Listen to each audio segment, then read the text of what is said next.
এইখানে আমি একটা বোল নিয়ে নিয়েছি, সামান্য একটু লবণ নিয়ে নিয়েছি, আর এই কাপটা দিয়ে 1 কাপ ময়দা নিলাম, আরেক কাপ নিলাম, মোট আমি 2 কাপ ময়দা নিই। এখানে নিয়ে নিলাম 1 চামচের সামান্য একটু খাবার সোডা।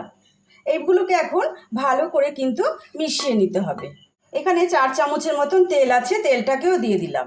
আমাদের সুন্দর করে ময়ান দেওয়া হয়ে গেছে, দেখুন ধরলে পরে এইভাবে ভেঙে যাচ্ছে। 2 কাপ ময়দার জন্য আমি এখানে হাফ কাপের মতো টক দই নিলাম। টক দই দিয়েই কিন্তু এটাকে মাখতে হবে, এর মধ্যে কোনো রকম কিন্তু জল পড়বে না। এবার টক দই দিয়ে এটাকে এরকম করে মাখতে হবে, মসৃণভাবে মাখা যাবে না, শুধু এইরকম করে কিন্তু মেখে যেতে হবে, ঠিক একদম এইরকম করে। ঠিক এইরকম করে ডোটাকে কিন্তু তৈরি করতে হবে। এবার আমাদের ডোটা খুব নরমভাবে তৈরি হয়ে গেছে, এবার আমি ঢাকনা চাপা দিয়ে ঢেকে দেব। যেই কাপটা দিয়ে ময়দা নিয়েছিলাম সেই কাপটা দিয়েই 2 কাপ জল দিলাম, আর 2 কাপ চিনি দিলাম, আর তার মধ্যে একটা এলাচ ফাটিয়ে দিলাম। আমাদের শিরাতে জাল উঠে গেছে, এবার আমি 1 মুটকি গোলাপ জল দিলাম, 1 ফোঁটা লেবুর রস দিলাম।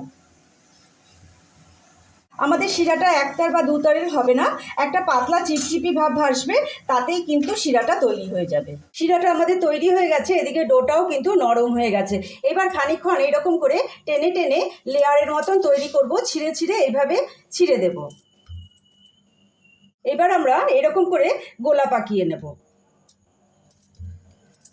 গোলাগুলো কিন্তু মসৃণভাবে পাকানো হয়নি, ঠিক একদম এইরকমভাবে পাকানো হয়েছে। গ্যাসের আগুন কিন্তু একদম লো। এবার কিন্তু আমরা তেলের মধ্যে গোলাগুলোকে ছেড়ে দেব। তেলটা কিন্তু সামান্য গরম হয়েছে, এই সময় কিন্তু গোলাগুলোকে ছেড়ে দিলাম। এবার কিন্তু একদম নাড়াচাড়া করা যাবে না, নিজে থেকেই ফুলে ওপরে উঠে আসবে। আঁচটা কিন্তু আমাদের লোতেই আছে, গোলাগুলো দেখুন ফুলে কত বড় হয়ে গেছে। একটা পাশ কিন্তু আমি আস্তে আস্তে করে উল্টে দিলাম। পুরো মিষ্টিটা কিন্তু সম্পূর্ণভাবে লো আঁচেই কিন্তু ভাজতে হবে, না হলে ভেতরটা কাঁচা থেকে যাবে।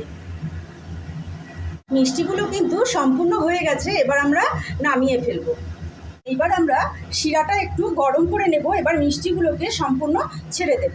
আর মিষ্টিগুলোকে শিরার মধ্যে দিয়ে একটু উল্টে পাল্টে দিলাম।